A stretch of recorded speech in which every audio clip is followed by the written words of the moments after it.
Hello and welcome to a special episode of the D1Baseball Podcast. I'm your host, Michael Patrick Rooney. I want to remind everyone, the sun is out and the fun is on at Academy Sports and Outdoors. Score a cool pool, savor summer flavor with a grill, prep for fishing weekends, or mount up with a new mountain bike. However you have fun in the summertime, you can't lose with their top brands.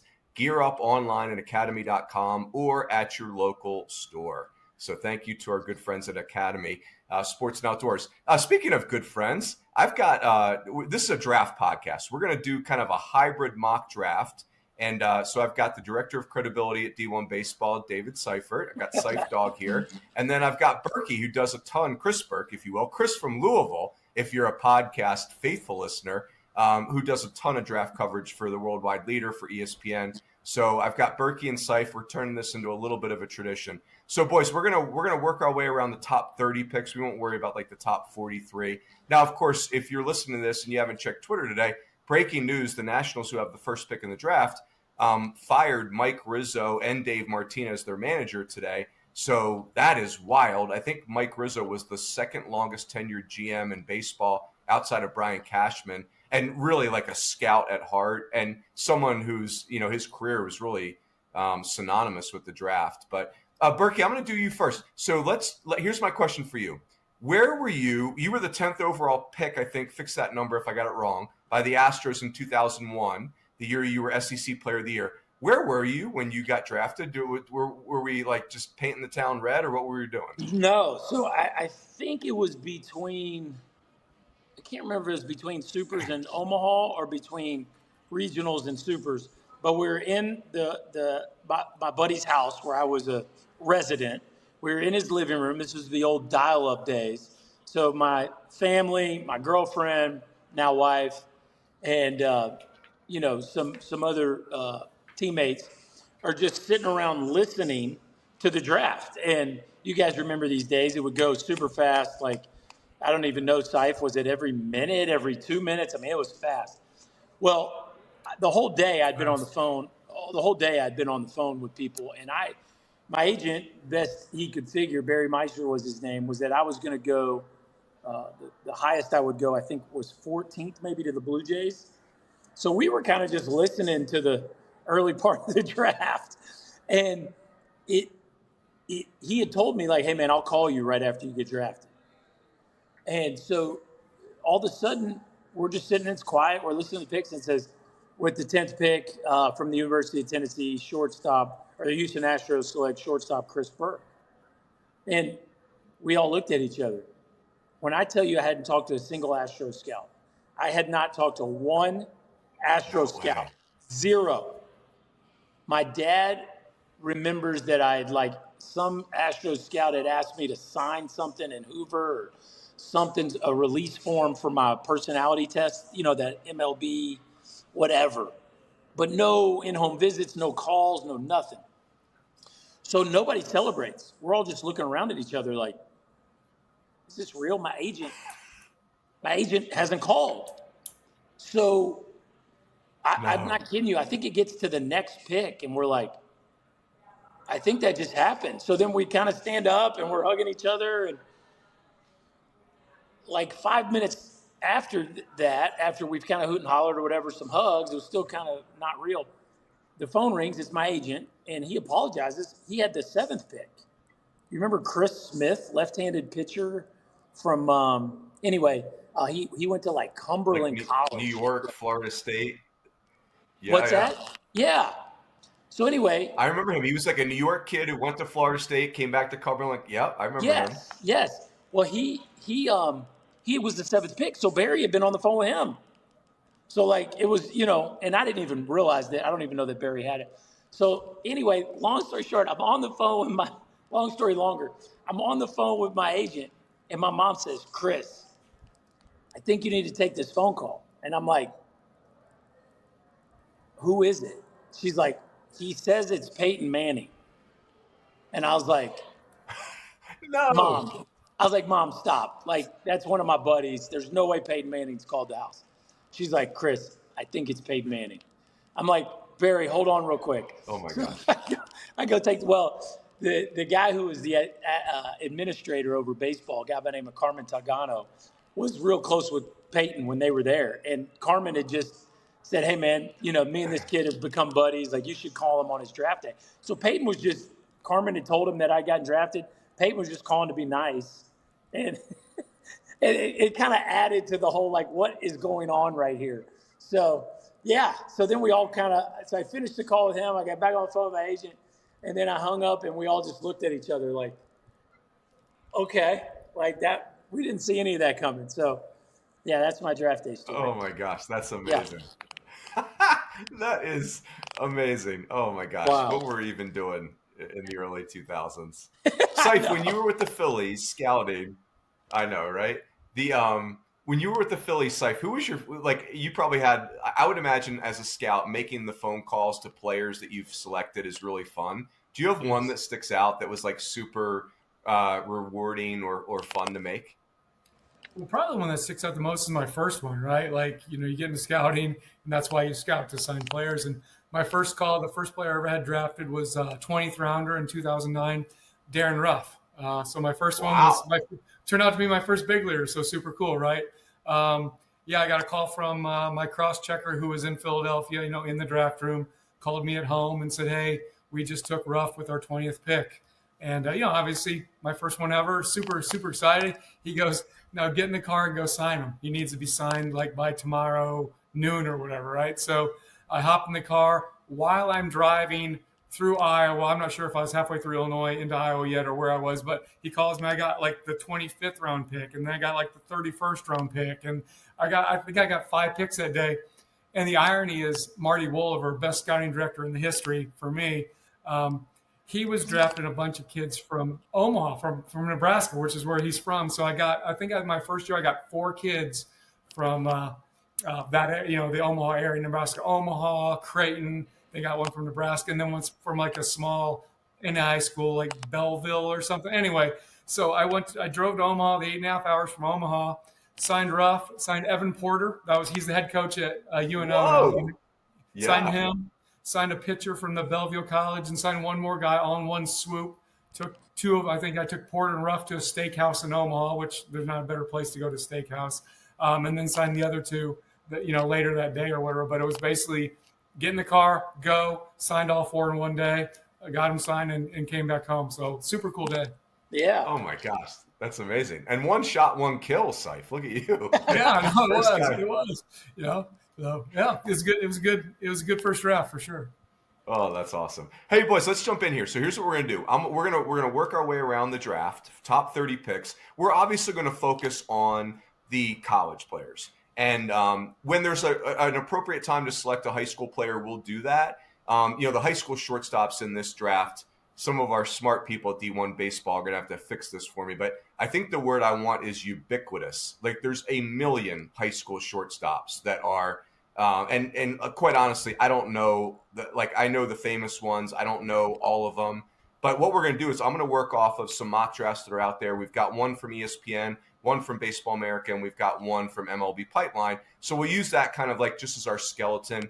And then, we'll make picks, but more we'll make the picks not because we think the team's going to make that pick, just as a jumping off point to discuss the players, particularly the college players. So, Seif, I'm going to give you the first pick in the draft, and that's the Nationals. Yeah, have you ever had the first pick in the draft, Seif? Quite an honor. I get the first pick in the draft today. No, I have not. Hey, by the way, before you select Seif, Cade Anderson of LSU, the left-hander, in every mock right now is the number 1 pick. Now that's a new development. But go ahead, Seif. Yeah, talk us through who you would take 1-1. About a month and a half ago, I was leaning kind of like, what? If I was a Nationals, let's make some history because it's not like you're taking a bad player by any means. But Seth Hernandez, he's a high school right-hander from Southern California, throws up to 99, 100 miles per hour, has control. It's a polished delivery, strike thrower, has a breaking ball, has a changeup. He's got it all. He looks the part. He throws the part. But now with today's news about Rizzo and Martinez out in Washington, there's no way the new guy coming in there is going to want to make history. So I do agree with Cade Anderson, and in those shoes now, I'm going with Cade Anderson. He's obviously lefty from LSU. We all saw him at the World Series, but for me, the thing that sets him far, far apart is not only does he have like frontline starter, like a 1 or 2 potentially, so he's got that big ceiling.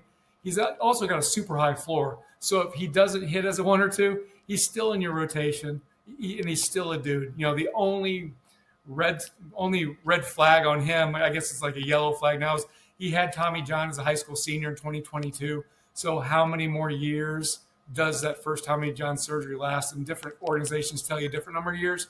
But Cade Anderson would be my pick at 1-1. Love it. Berkey, what's your take on Cade Anderson? You saw him a bunch. Yeah, I saw him a bunch. I feel like I'm in a contrarian place when I question him being 1-1 because it automatically makes you sound like a hater. And couldn't be further from the truth with how I feel about Cade Anderson, because I think he's a slam dunk number 3, number 4 starter in the big leagues. I would differ from Seifert. I don't see the ceiling for 1. And, you might be splitting hairs with what's the difference between a 1 and a 2. But, like, I can't remember, and maybe I'm wrong. I'm sure there's probably an exception to this. He led the league in home runs allowed, which I feel like is very interesting for a kid we're talking about going 1-1. The max velo is 95, which, again, left-hander with 4 quality pitches.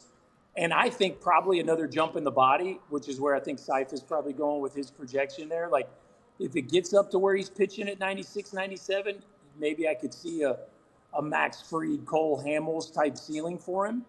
But I look at the stuff, and I just feel like it's a little light from what my mind tells me a college 1-1. Now, Seif, you can give me some history here. The last 2 drafts, the number 1 player taken, college pitcher, Paul Skeens, Chase Burns.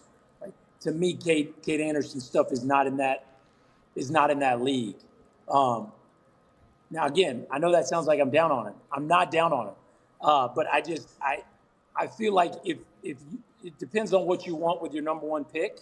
But he for sure is the safest one of the group. I would definitely agree with that. The floor, I think that's the consensus, is the floor is super high. Like, I don't hear anyone disputing that. I do think that's what and again, like, it feels inevitable the Nationals will do this given the change. Like you said, Burke, it's the safest pick. And like, you can't even envision him not being a big leaguer. It's just like, where in a big league rotation does he end up being, presuming that he stays healthy, all those types of things. So, and man, he was awesome in Omaha. I mean, just absolutely awesome. Berkey, take the Angels. So the Angels have the 2nd pick, and all the consensus in the mocks is Liam Doyle. Liam Doyle, left-hander of Tennessee. Is that what you would do? And if yes, tell us about your thoughts on LD. Well, this is a tough one because it's like, what would I do, or what do I think the Angels are going to do? It feels like the Angels are going to go with the college player they think will move fast to the big leagues. So I just feel like for this pick specifically, because it's the Angels, I'll stick with what I think is going to happen, which is Liam Doyle. And I think Liam Doyle is a little bit the opposite of what we just said about Cade Anderson. Like, feels like maybe it's the highest ceiling of the pitchers in this draft, but it's maybe the longest route or the most unsure route to get to that level of polish to get to that ceiling. I do think the floor is like a real difference maker reliever, which is not a terrible floor. Now, some people would say, well, we wouldn't take that 2 or 3 or maybe even in the top 5. But I think if he gets a cutter, I think if the split continues to become a real weapon, you've got that modern north-south look that the game features today. You got the fastball that rides to the top and the split that goes to the bottom. I mean, you see Shota Imanaga for the Cubs. Like, he's having tons of success doing that at 92. Now, Liam Doyle has a long way to go for the split to get into that conversation from a consistency standpoint. But one of the things, guys, I like about Doyle, and I'll wrap with this, of all the pitchers that are being mentioned, he's got the highest end zone width. Like, when he throws a strike, Gage Wood is higher. But of the guys that are being mentioned in the top 10 picks, let me qualify that. His end zone width is higher than all of them. And I do value that stat as somebody that can get swings and misses in the strike zone, because I think in Major League Baseball, they're going to force you in the strike zone way more than guys in the college game do. So I think they're going to take Doyle. The pick makes sense to me, but I do think it's a pick that has more variable outcomes than Cade Anderson. Seif, did you get Liam Doyle in person this year? I did in Tennessee. Yep. What was your take? What's your take on him? I think Burke hit on that. I mean, like I as far as his floor is a high leverage reliever, but I also kind of think that's, again, I don't want to be like Burke mentioned. I'm not like down on the guy. Like, he's not down on Cade Anderson. He loves Cade Anderson. I like Jamie Arnold, but I do like Liam Doyle. I would rather have Jamie Arnold. I think Doyle, he has one dominant pitch. He doesn't have that second or even anything close to a third reliable pitch. So for me, I'm not trying to go against Burke here, but I would go Arnold over Doyle just for upside, because I also think Arnold's floor is at least Doyle's floor. So, but I would just rank him in that order. I go Anderson, Arnold, and Doyle as far as my college lefty ranking. It is amazing that we have all these college lefties. Like, just what a unique year. Like, just all these college left-handed monsters, and all very unique too, which is cool. And I do 100% agree with Burke. Like, Angels are going to follow what they've done in the past for many years. We're taking the guy quickest to the big leagues. So Arnold is quick to the big leagues too. You know, they're both guys that could be in your major league pen. There's not going to be any reason to be in the Angels pen in September, but they could be in a pen in September and be, in your rotation by May, right? The following May. So. Love it. By the way, I watched an Angels game recently, and Christian Moore looks so comfortable. Like, he looks so, like, I know, like, when I saw him, he wasn't even quite hitting 200 yet, but he had some big hits. But, man, did he look not overwhelmed in the big leagues. It was awesome. Just so cool to see. Boys, for the Mariners with the third pick, I will go – so the consensus has got, like, either Jamie Arnold going here or Wehiwa Arquette, the shortstop from Oregon State. I'm going to save those guys for you guys so that you can talk about them. I'll take a high school player here, Ethan Holliday, son of Matt Holliday, nephew of Josh Holliday, grandson of Tom Holliday, brother of Jackson Holliday. Ethan Holliday is going fourth to the Rockies in every mock. I'll take him with my Mariners pick. I will tell you that high school players in the first round always makes me nervous. I totally understand why people do it because of the upside. I get all that. But the one thing about Ethan Holliday is it's almost like not taking a high school player, because I don't think there's even a college player in this draft that knows what he's signing up for more than Ethan Holliday. Yeah. Like, this kid was born in the big leagues, and he's got his brother is in the big leagues. So, Ethan Holliday is bigger than his brother. He's a little bit more ornery for me, which I like. I think that's a good thing. Jackson seems like a super nice person. Ethan looks like he would punch you right in the neck if you looked at him incorrectly. And I don't dislike that. I actually like that very much. But anyway, I'll take Ethan Holliday with for the Mariners. And so, Seif, that gives you the Rockies at 4. Real quick, Runes. Let me just say, on Holliday, he is a very different player than Jackson. I think people just assume because they're brothers that they are very different players. Like, one is a true corner guy with legit potential 40 home run power. The other guy's a legit middle guy. So just for our listeners, just something to think about. Like, don't assume they're the exact same player, because they're actually quite different. Yes. My bad, Seif. Go ahead, Seif. I cut you off. Yep. Well, I'm in the Rockies draft room right now, and I just totally got my pocket picked by your room. So I am scuffling right now, but I'm not scuffling too far. I'm playing Jamie Arnold against Wehiwa Arquette right now is kind of what I'm doing. And I'm not sure if Arnold's fastball his high ride fastball is going to play as well. I think anywhere else I would go Arnold over Arquette, but here I'm going to go with the hitter. I'm going to go Wehiwa Arquette from Oregon State with Rockies at 4. Berkey, what's your take on Arquette? I like the pick. I'm a big Arquette fan. For me, 100% he sticks at shortstop. You could pick at some of his numbers, like some of the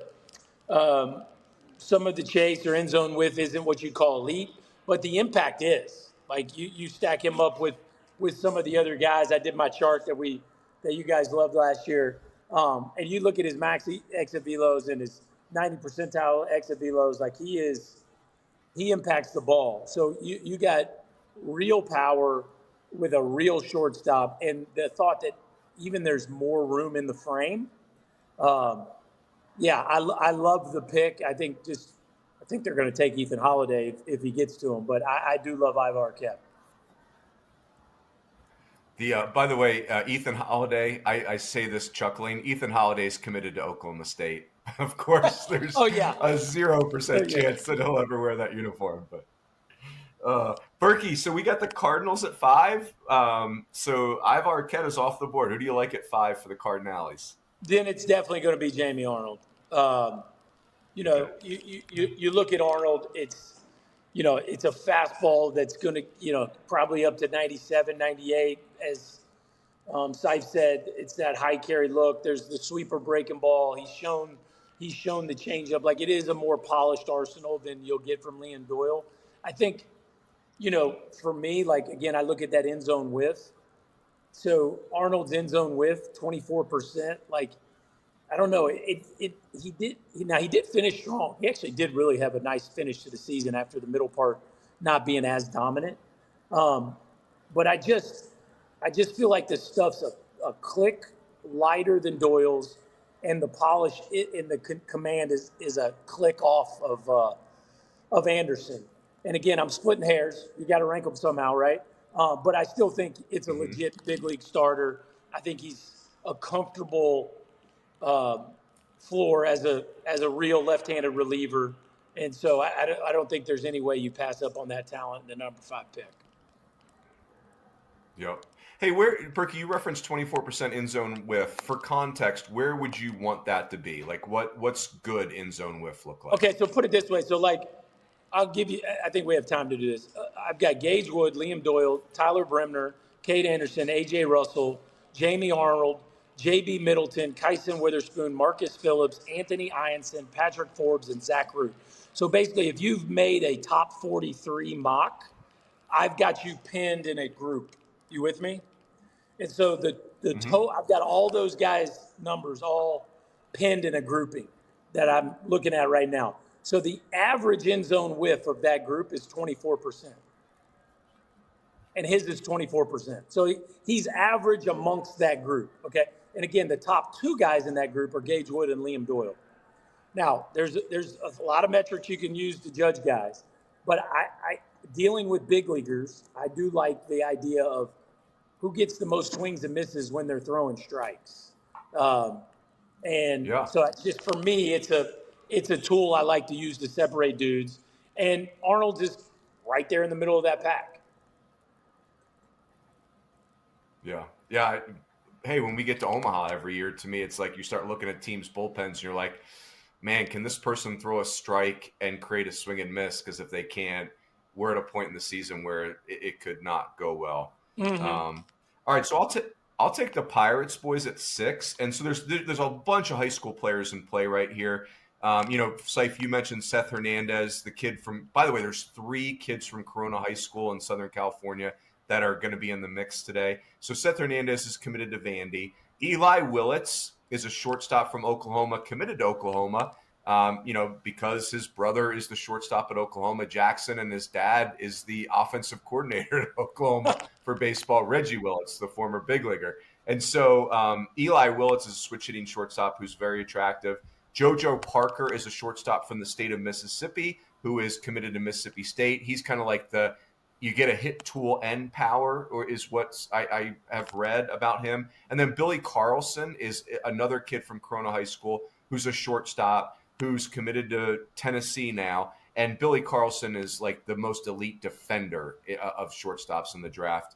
So, he seems to be the guy with the most buzz. So I'm going to take Eli Willits from Oklahoma. And Seif and Berkey, feel free to comment on Eli Willits because he does have a ton of college ties too. Seif, I'd love to hear your take on I think Willits. you went over the. I thought that was a very good rundown on your high school shortstop, at least the top of them. And Willis is a switch hitter. He's dynamic.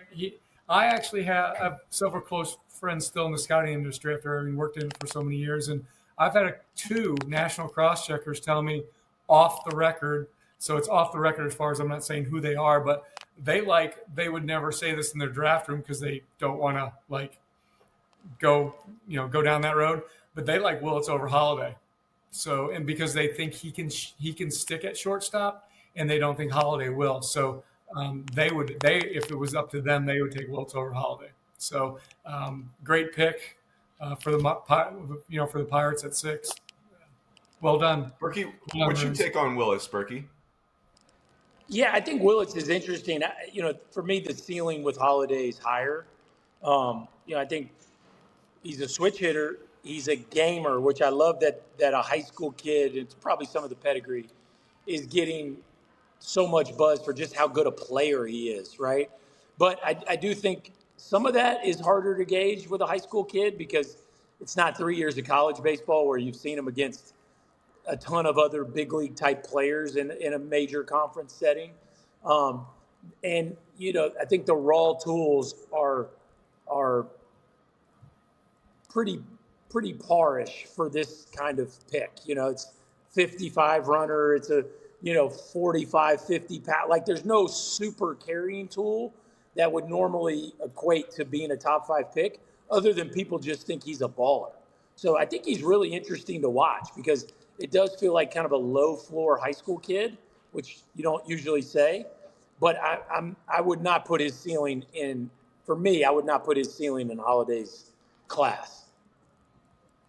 He'll be interesting because I think to your point, Seif, like the scouting community is kind of all over the place on Willits. Like if you like the big frames, you're not going to like Willits. But if you love ball players, you're going to love Willits. I think he's going to be – and Ethan Holiday's probably going to be the same way too because he's likely not staying in the middle. Seif, take the Marlins at 7. Who do you like there?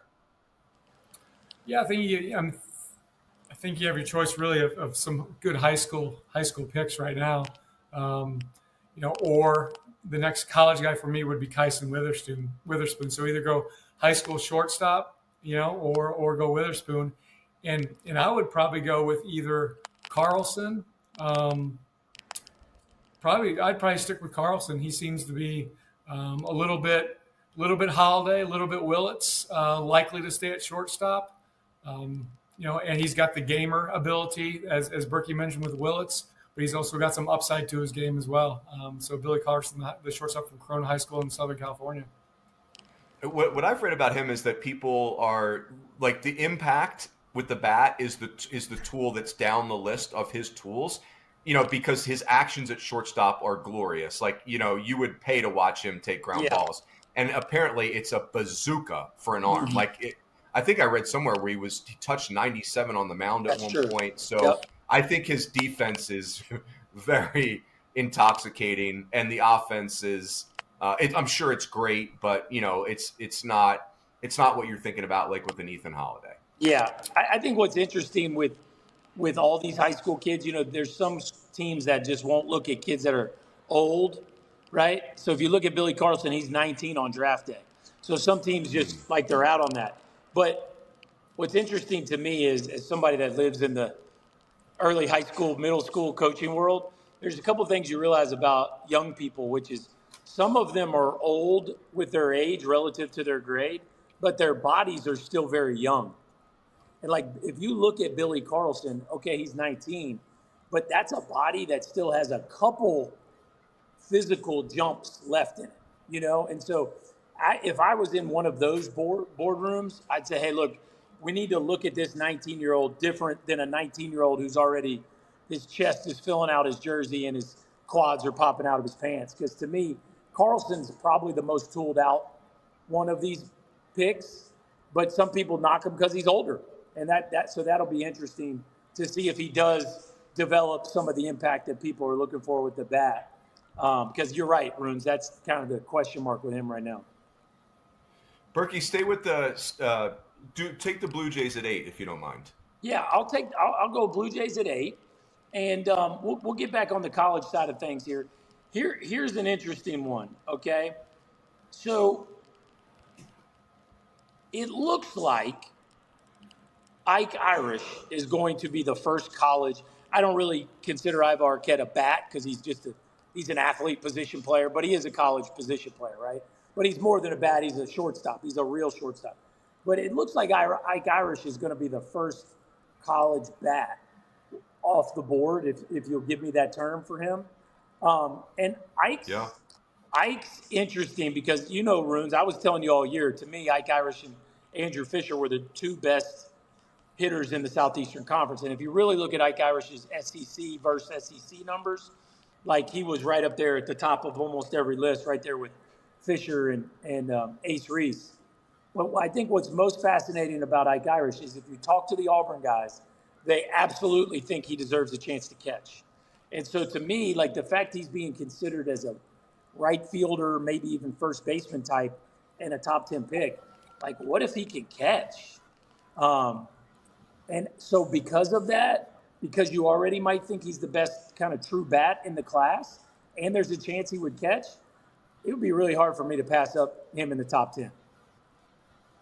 I like it. Hey, Seif, how would you address that in a draft room? Like the Ike Irish, 3 years in the SEC, but the Burke brings up a great point. Like I would imagine some teams think he could catch, other teams have already moved past that. What would that conversation, or what would your opinion of that be in a draft room?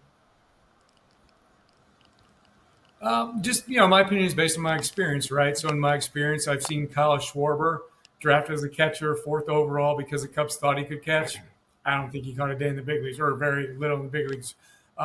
Whereas I was the area scout, and Paul DeYoung was butchering balls at third, second, catcher, left field, all over the place for Illinois State University, and he played shortstop in the big league and played it well for 5 years, right? So with those experiences in my mind, I also saw Trey Sweeney, first rounder of the Yankees, right? No chance he was going to stay at shortstop.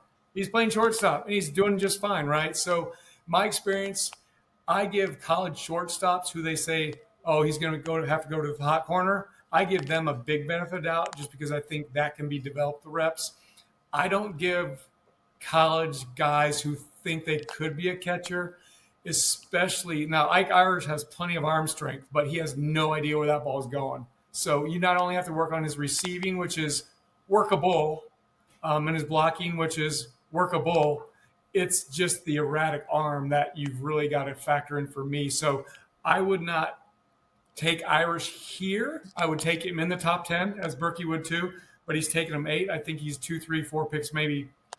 I know that goes down to 12, but I just don't see him being a catcher. I see him being a average defender in right field.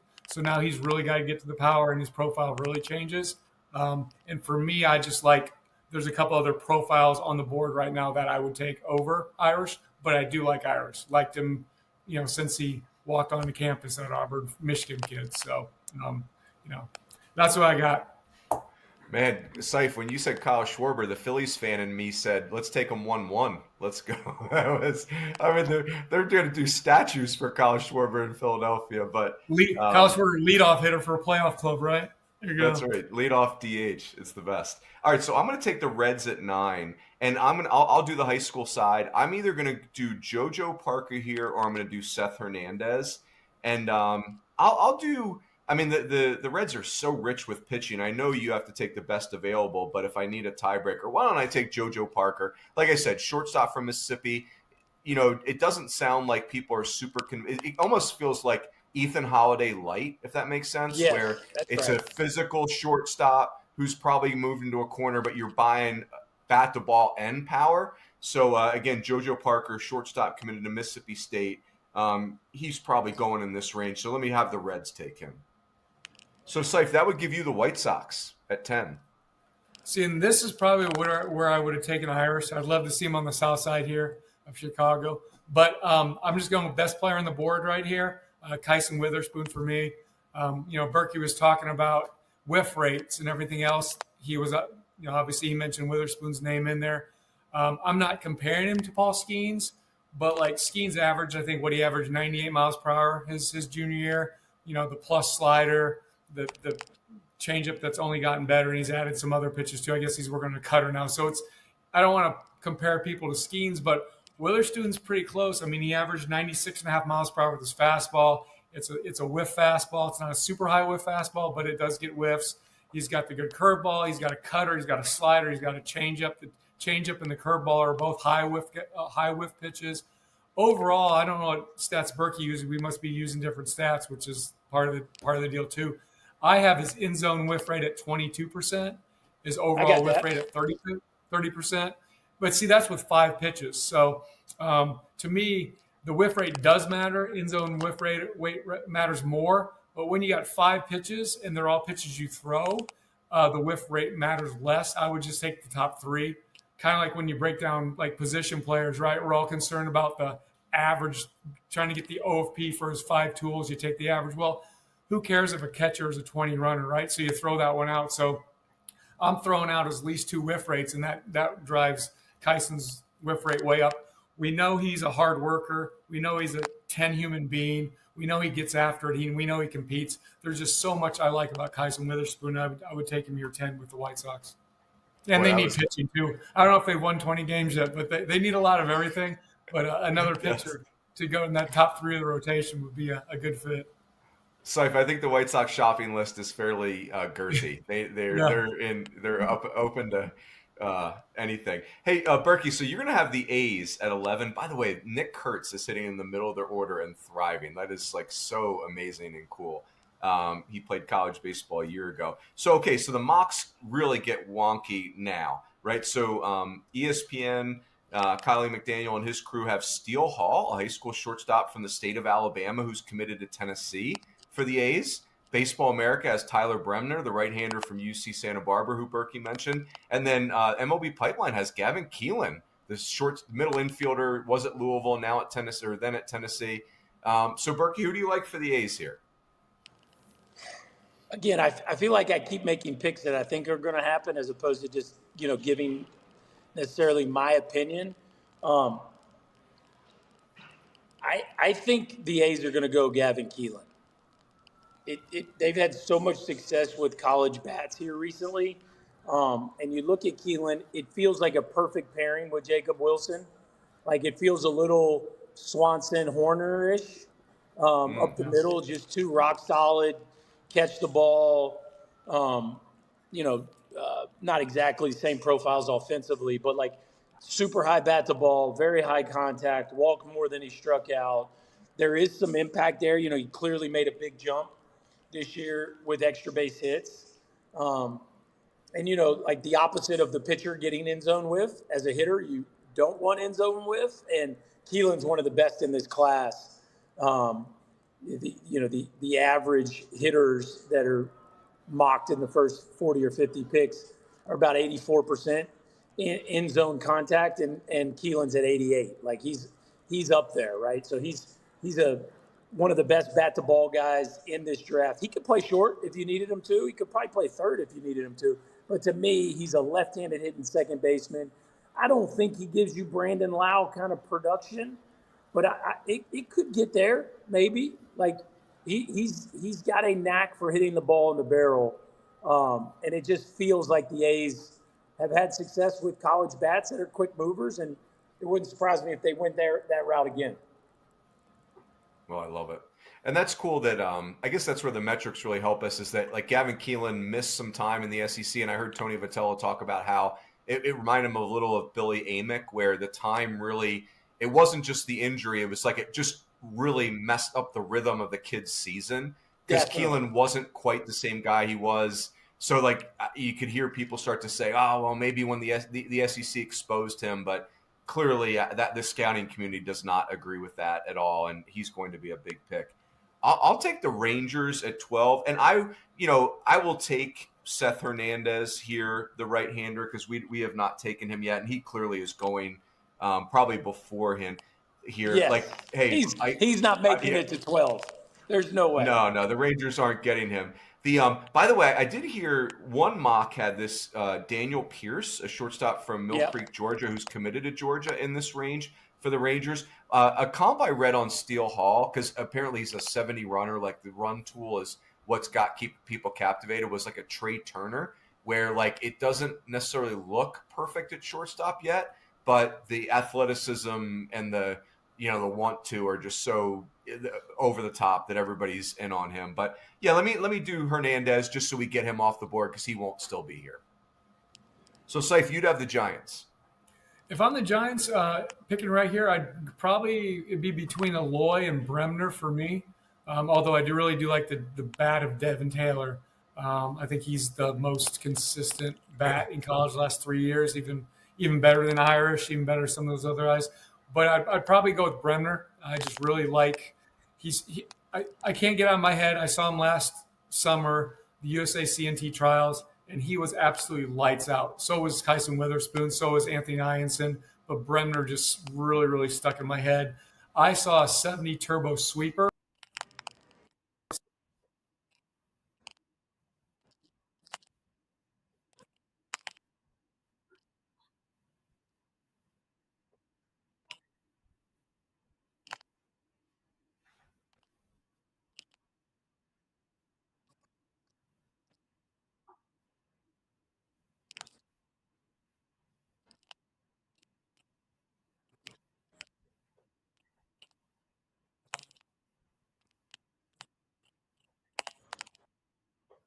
Love that. Berkey, who do you like for the Rays here? 14.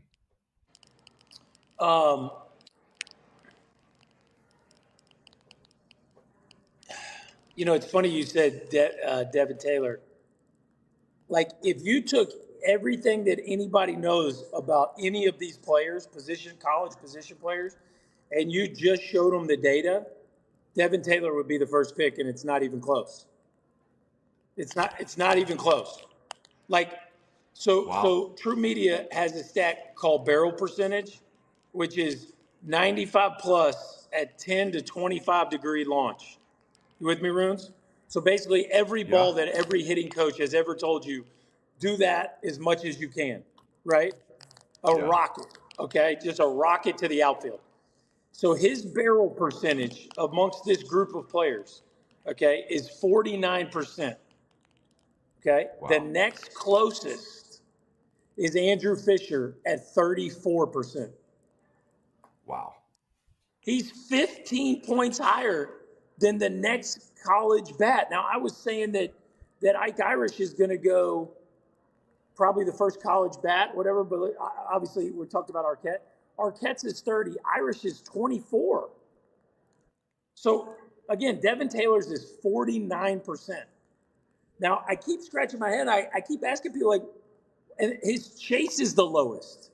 His end zone contact's 87%, like just below Keelan's. Like, what his exit velos are 112 and 90 percentiles 107. Like, what am I missing with Devin Taylor? People keep telling me, well, he plays the corner outfield. I'm like, okay, well, Ike Irish might end up playing the corner outfield. Like, it's really odd to me. So sorry, Seif. Sorry to hijack. I haven't even made a pick.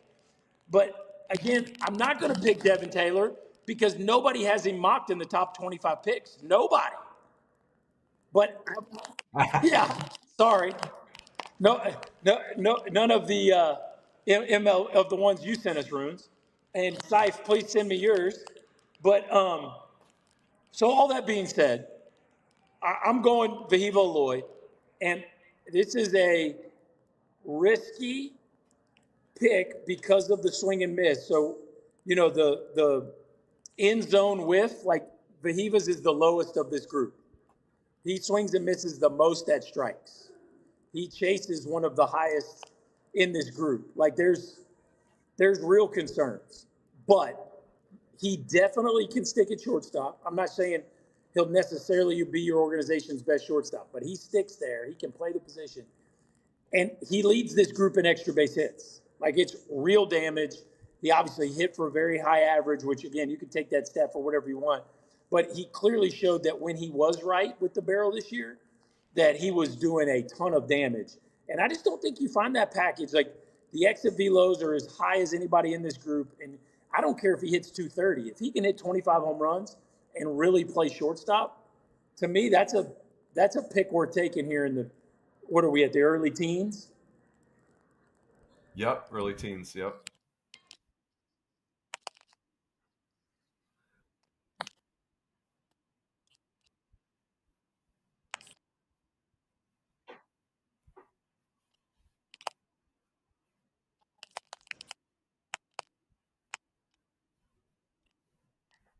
do? They get all kinds of picks. They pick 14, and I think they pick 37, 42. They got a bunch of money to 53. spend. Yeah, they can make some mistakes. And I'm not saying they're making a mistake picking Aloy, but if they did, they can just kind of hedge it down below with some safer guys that will, more sure big leaguer types. But I love the pick. Great pick. Yep. All right, so Seif, I'm going to take the Red Sox real quick. I'll take Steele Hall. You had me at Trey Turner comp, best slider in the last 20 years in baseball. Nobody slides as well as Trey Turner. It's glorious.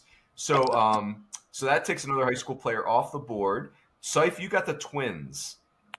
Well, I can share my mock now, right? Mock, I have this is where I have Devin Taylor going to the Twins. I just think he fits their profile.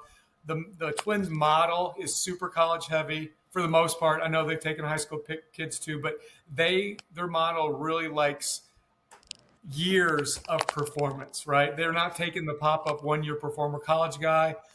They wouldn't take JoJo Parker, for example. Parker really, there's no prepster that had a bigger rise than Parker. So, he's the type of guy to be out. But Devin Taylor, I think the drawback on him, though, Burke, we just talked about a couple minutes ago, because it's the Big Ten, right? The Big Ten swing miss means a little bit different than the SEC swing miss. It just has to, and it does. Yeah, but for my money, Devin Taylor, I was sold on the guy last summer. Obviously he performed as a freshman, sophomore.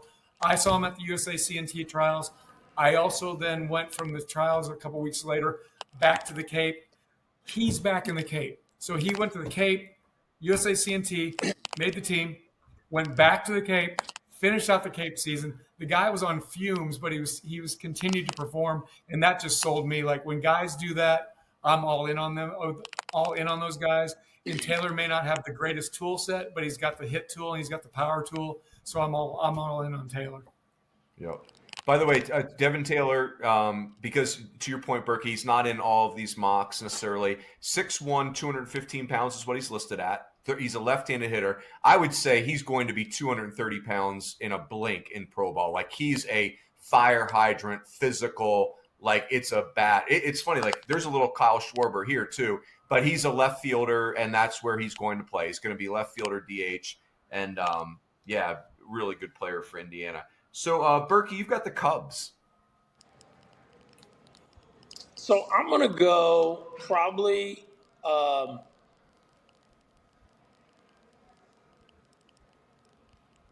going to go recency bias. And I just refuse, there are going to be a million high school kids picked, but this is a college station. We're going to talk college kids as much as I can. I'm going to let you keep picking the high school kids. I'm going Gage Wood. Like, I just feel like, again, who did the Cubs take who's already in their rotation? They took Cade Horton. Cade Horton is probably the guy that has made the biggest Omaha leap in draft stock since, the new draft calendar. And, again, Gage Wood. So Liam Doyle has the second highest end zone whiff of all these dudes at 31%. Gage Woods is 4% even higher than that. It is a unicorn fastball. I don't think there's any doubt about it. And it's a breaking ball that has real potential to be a major league above average pitch. And I think the split and the cutter play. The thing I think people are worried about, it's been a shoulder issue, and I get that. That would be a flag. Some organizations probably won't even take somebody if they've had any kind of shoulder issues. But it's when you see him right, it can be as many as 4 real pitches. And I will tell you that Nolan Cain told me the only 2 people he saw with stuff on par with Gage Wood were Paul Skeens and Hagen Smith. And Nolan Cain's been around the Southeastern Conference a little bit, Runes. He's seen some first-rounders go through that league. So I think it's an arm that is different enough. And when you see him going 130 pitches and still throwing 98 on his last fastball, I think you got to feel good about his health. So I'm going Gage Wood. I like it. So I got the D-backs at 18, and some of the names that are starting to come into play here, if you look at the mocks, are like Brendan Summerhill, outfielder for Arizona, left-hand hitter. He's a flyer, physical and really runs. Merrick Houston, shortstop for Wake Forest. I'll keep going on the high school guys to take those guys off the board. 2 high school players that are coming into play in this range are Gavin Fine. It's spelled Fien. He's a third baseman from California, committed to Texas. You're drafting a bat, like a big-time performer on the circuit for Team USA. You're drafting a bat. Is he a right-handed hitter or a left-handed hitter, Burke? Right-handed hitter. Right-handed hitter. So Jeff he was a great Conine is my performer. comp. Jeff Conine. Oh, wow. That's good. That's good. And then the other name that's coming into play now is Kason Cunningham, is a shortstop from Texas who's committed to Texas. Now, he's a little guy, but of all these shortstops, he was the shortstop for Team USA. Yeah. So, he's the one that they chose, and people are saying the best pure bat. But it's, again, it's a undersized dude. So I'll take Gavin Fien. I'm guessing it's Fine. So we get him off the board. And then, Seif, I would be back to you for the Orioles. In here, I agree. The names we're hearing are Merrick Houston, Summerhill, and Lavallee. I don't know. I like all 3 players. Lavallee, just the swing and miss scares me. I love the upside, but I just think, Vance Honeycutt struck out at 26%, and he's at 40% in the minor leagues. So guys like that just scare me. Houston's a very good defender. I think his ceiling, though, is probably a super utility guy. I just kind of going to go shoot for the moon a little bit more. And I know one high school prep shortstop. I think there's 8 high school shortstops this year that could go in the first round. So I'm gonna pick another one of them for the O's here. Daniel Pierce. He's a shortstop. I believe he's committed to Georgia. Mm-hmm. But he's a plus runner, above average arm, above average hitter. He's a Georgia kid, again, committed to Georgia, but he's just a mature approach at the plate. He's going to hit. So I just think overall his upside as an everyday shortstop in the big leagues is one I would prefer over Houston's, who probably doesn't really fit as well with that description. So I would go Daniel Pierce. All right. So, Berkey, you're the Brewers now, and that leaves you some quality names on the board there. Yeah, I am. I like my names. There's a million names that I really like, and there is one high school hitter that I'm going to take. I hope you guys don't take him, but I'm gonna again, college podcast. I'm gonna go. Let's see what Seif thinks about this.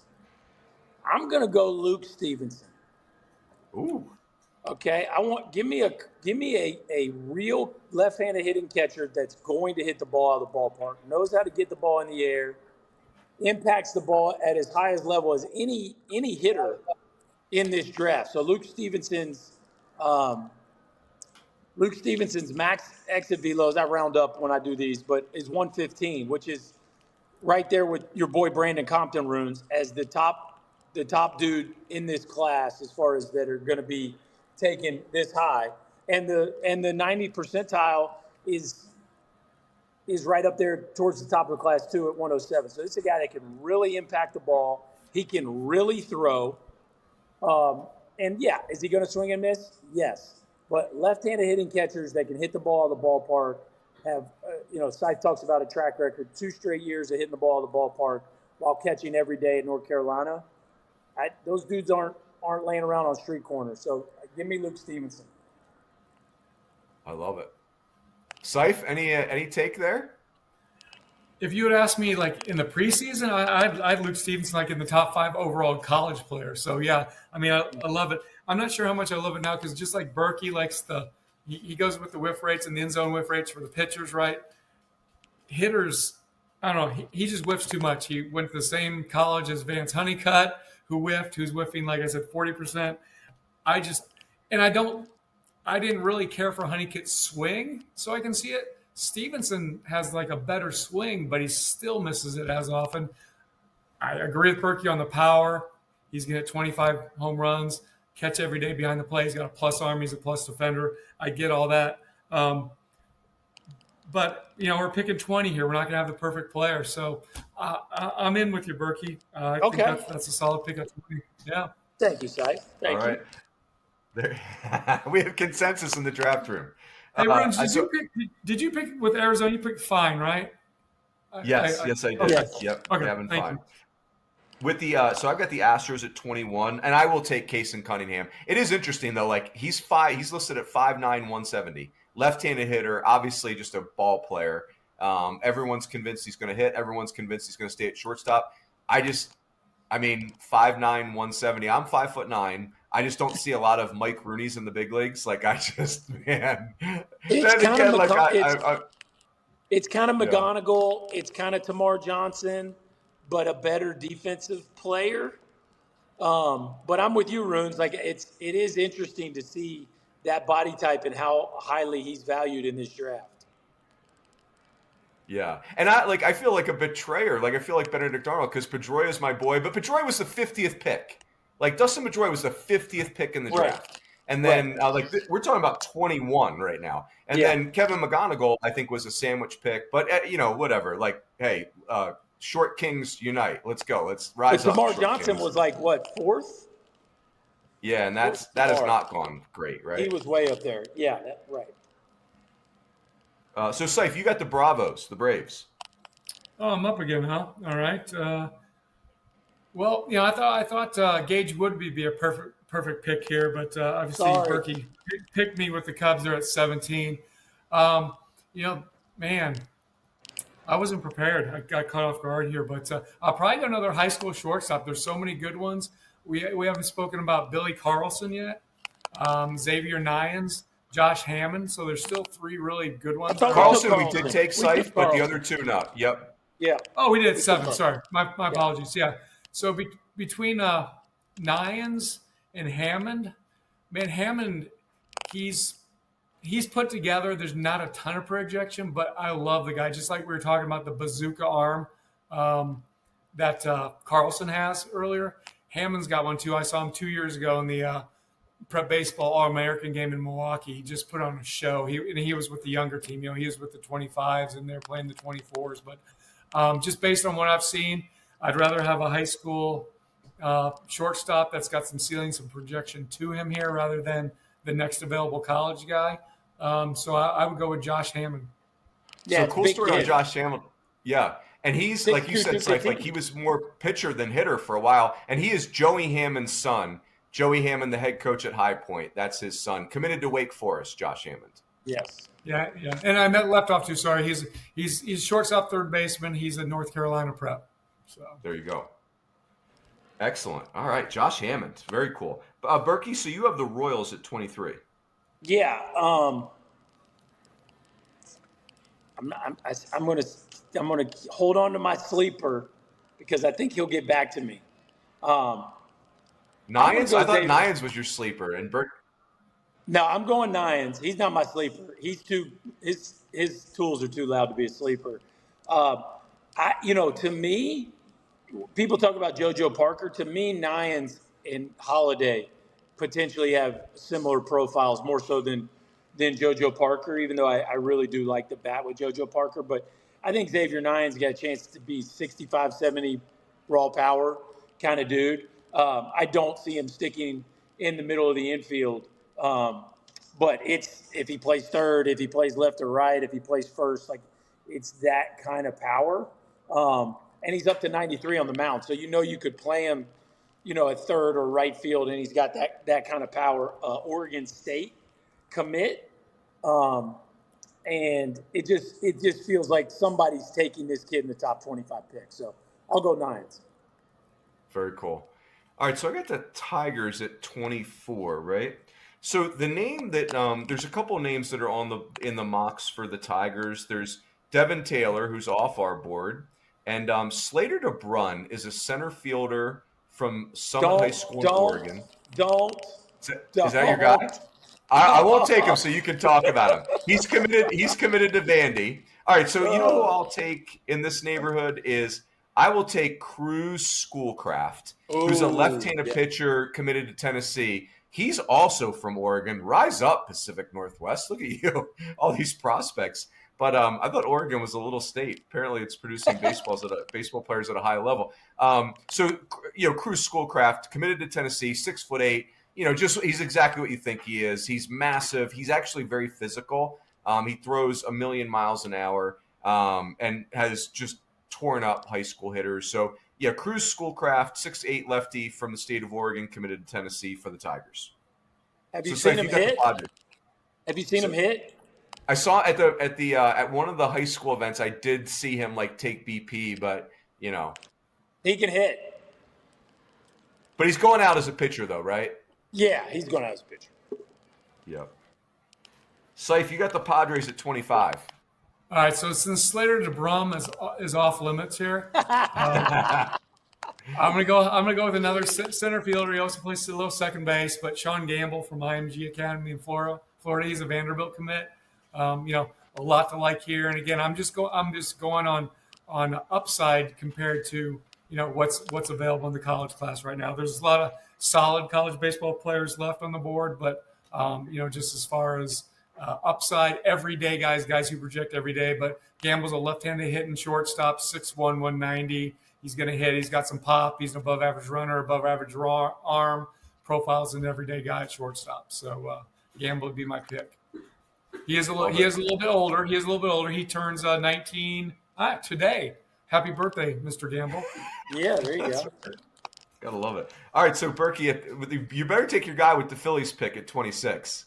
He's not coming back around. No. Yeah, no. we gave you one. We gave you one Slater, time. I'm going Slater DeBrun. 5'9", 5'10", 190. It's very similar to our boy Chuck Davalon with Arkansas, except I think he's a better runner than Chuck Davalon. The easy comp is Corbin Carroll.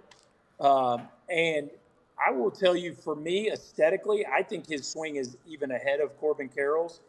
I think the barrel stays in the zone a little bit longer. There's a little more direction back through the middle of the field. By all indications, he's a true center fielder. And I think it's probably my favorite high school swing in the class. Now, he's young too, just over 18 years old on the day of the draft. So, big fan of Slater DeBrun.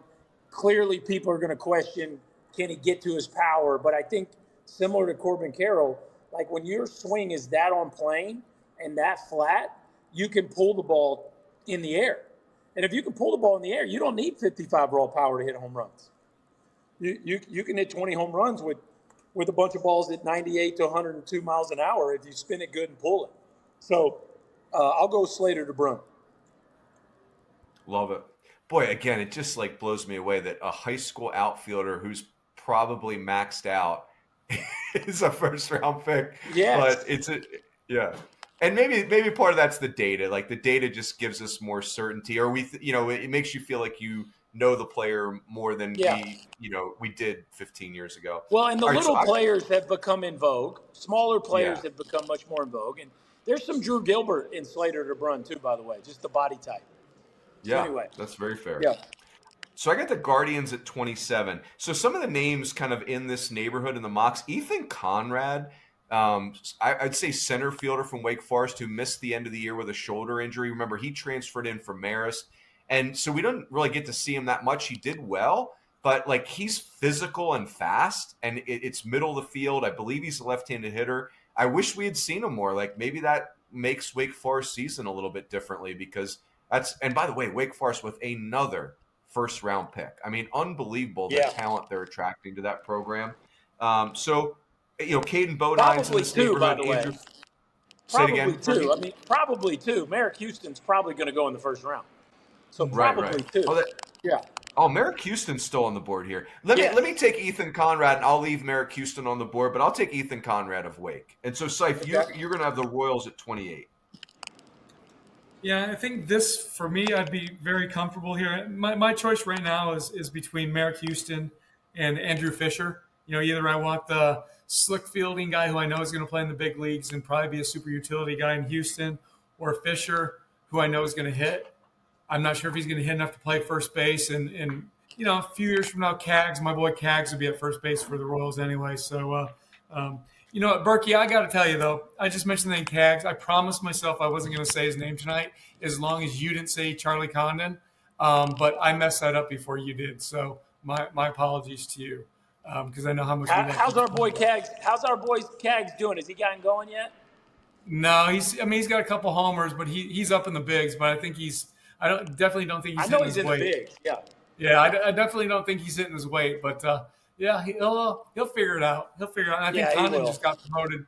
I think he just got promoted too. So both our boys are doing good. But so back to my decision. At this point, I'd probably go with Merrick Houston just because I know what I'm getting, and he could overachieve and be an everyday big league shortstop. And if I get that at 28, and I'm Kansas City, I'm obviously ecstatic. So I'm going Merrick. Like it. We doubled up. We doubled up on the Wake Forest guys. We went 27-28 with a couple Demon Deacons there. Yeah. How about the Deeks? I'm going to go Andrew Fisher.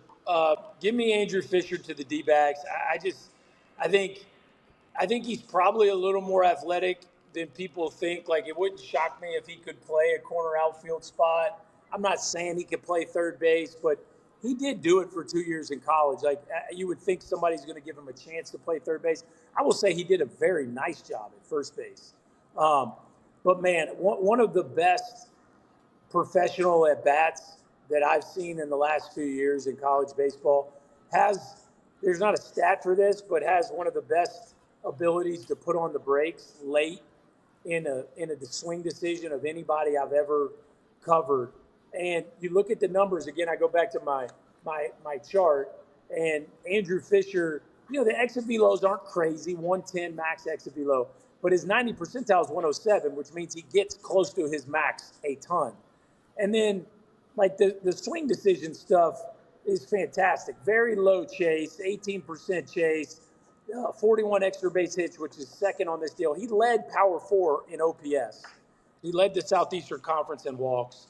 And again, that barrel percentage I was talking about, he was second on this list to only Devin Taylor. So just to me, feels like a professional hitter, professional ball striker. You got to take that dude, especially in this draft that's kind of light on college bats. I think somebody takes that guy in the first round. Yeah. Boy, what a he really was awesome this year. Like, if you needed one at bat for something that really mattered, he'd be a tough guy not to pick. I mean, man, he in control of every at bat. All right, so I'm gonna pick the final pick of the night for the Orioles. I'm gonna have you guys pick one more guy going around, not for a team, but it could be a guy that's still on the board that we didn't get to. Could be, Seif, if you're listening, which you are clearly. Seif has an awesome piece on undervalued players, like players that are not going to be in these first 50 picks probably. That's on the site right now that I'd highly recommend. So, but for the Orioles, some of the names that are sitting here: Caden Bodine, the catcher from Coastal. Brandon Compton, the left-handed hitting outfielder from Arizona State, has kind of popped up on boards.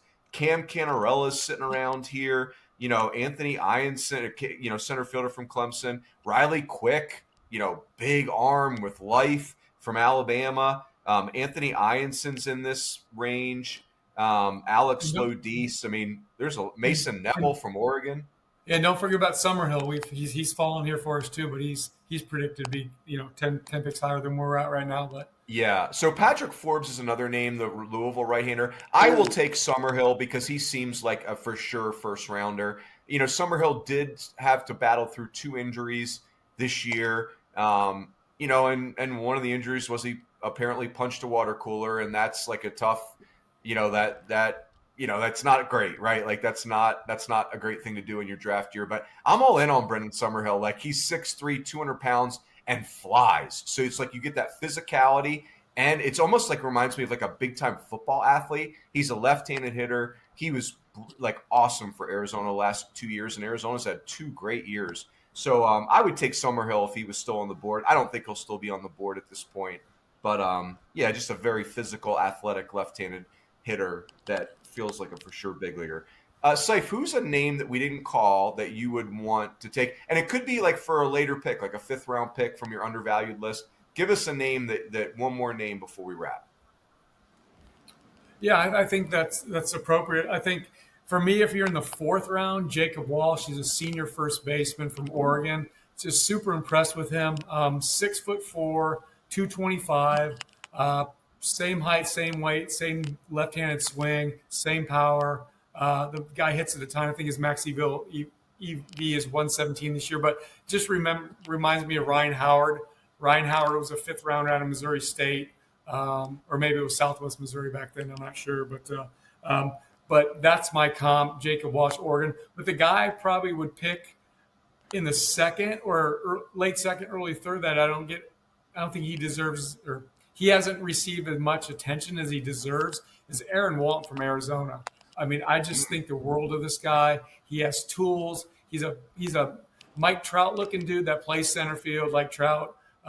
He can throw, he can run, he's got power, he takes bat to ball. I mean, I don't know what we're looking for, but he's nowhere in like so many top 100 lists. That one makes my head spin. But Aaron Walton probably be my guy in the second, third round. Probably won't be there later in the third, and then Jacob Walsh for the fourth. I love that. Berkey, give us one more name to wrap up on, and I got one more for us too. All right, there's some Omaha bias in this, but I think it plays. I'm going Gavin Turley, boys. Gavin Turley, the all-time leader in home runs at Oregon State. I know Seif hates his K percentage. I get it. I understand it. But he put on the best ball striking display in Omaha. He hits the ball in the air. He can really run. And it's 3 years of consistent production of hitting the ball at the ballpark. And for me, I think if you can get Gavin Turley in the second or third round, and you got that kind of, with max exit velos up there around 113, 114, and to see him do it on that big a stage, and you have somebody that's already proven he knows how to hit the ball in the air. To me, that's a player worth taking. Yeah, don't get me wrong. I mean, I like if you're saying third round for Turley, or if you're just saying he'd be a club's third pick, I'm all in. There's a place for guys who swing and miss, but it's just not the first or early second round. That's just where I'm at. I mean, that's why guys like the guy from Cal 2 years ago, Rodney Green Jr., right? That's why he goes fourth round. That's why the center fielder from Mississippi State, that's why he goes fourth round, right? It's just extreme swing miss. So there's a place for everybody for sure. I just wouldn't do it like top 75 overall picks. So I'm with you, Burke. I like Turley a lot for sure in the right spot. All right, boys, let me wrap us with this. So, by the way, this draft is unique. I can't remember this in past years, but maybe it's been this way. But the first round kind of ends at pick 27 because the Mets and the Yankees and the Dodgers do not have a first round pick because of wherever they are in the luxury tax thing. Their pick slides down 10 spots, and then other teams bump up in there. But my final player, I don't know what round this would be, but the catcher from Wright State, Boston Smith. And Berkey, you made a great point. You're like, why is no one talking about him? Boston Smith went off in regionals. Yes, we were all over him on Squeeze Play. Boston Smith was the second. He's a left-handed hitting catcher. He's a senior, started his career at Cincinnati. Then he went to Wright State.